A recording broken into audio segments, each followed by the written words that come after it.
Hello hi అందరు ఎలా ఉన్నారు? నేనైతే చాలా బాగున్నా. నేనైతే ఇగో కాకరకాయ మసాలా కర్రీ అయితే చేస్తున్నా. ఒకవైపు అయితే అన్నం వండుకుంటున్నానండి.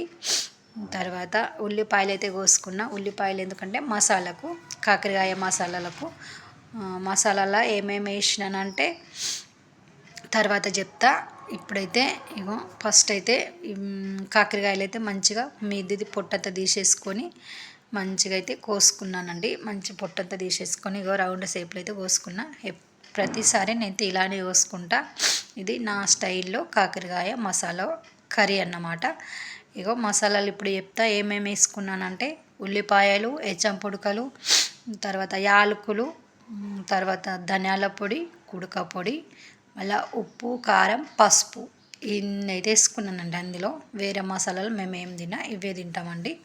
వేసుకున్న తర్వాత మసాలా మంచిగా మిక్స్ అయితే పట్టుకున్న తర్వాత ఇగో ఇవే బౌన్ పెట్టుకొని స్టవ్ అయితే చాలు చేసిన తర్వాత అందులో 2 చెంచాలు ఆయిల్ వేసిన తర్వాత ఏమంటే కాకరకాయ ముక్కలు అయితే అందులో వేసుకున్న. కాకరకాయ ముక్కలు వేసుకొని మంచిగా సన్నం మంట మీద అయితే ఫ్రై చేసిన తర్వాత ఇగో తీసేసుకొని అందులోనే అల్లం వెల్లుల్లి పేస్ట్ అయితే వేసుకున్నానండి.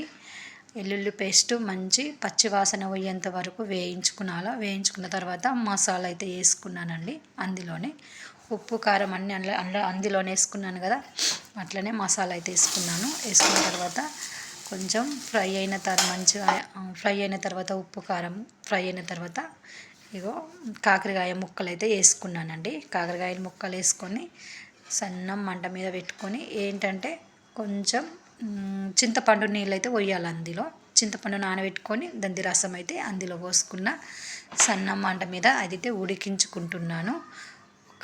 ఒక స్టవ్ మీద అది ఉడుకుతుంది. ఒక స్టవ్ మీద అయితే ఎంతో ఆరోగ్యమైన జొన్న రొట్టె అయితే చేసుకుంటున్నా. మేమైతే డైలీ జొన్న రొట్టెలే తింటామండి. డైలీ అన్నం అయితే చాలా తక్కువ తింటాం. జొన్న రొట్టె అయితే డైలీ తింటాం. తర్వాత జొన్న రొట్టెలు అయిన తర్వాత అయితే మేమైతే తిన్నామండి. ఎంత రుచి వచ్చిందంటే వేడి వేడి జొన్న రొట్టె కాకరకాయ మసాలా కర్రీ. నచ్చితే లైక్ చేయండి, షేర్ చేయండి. సరేనా మరి, బాయ్.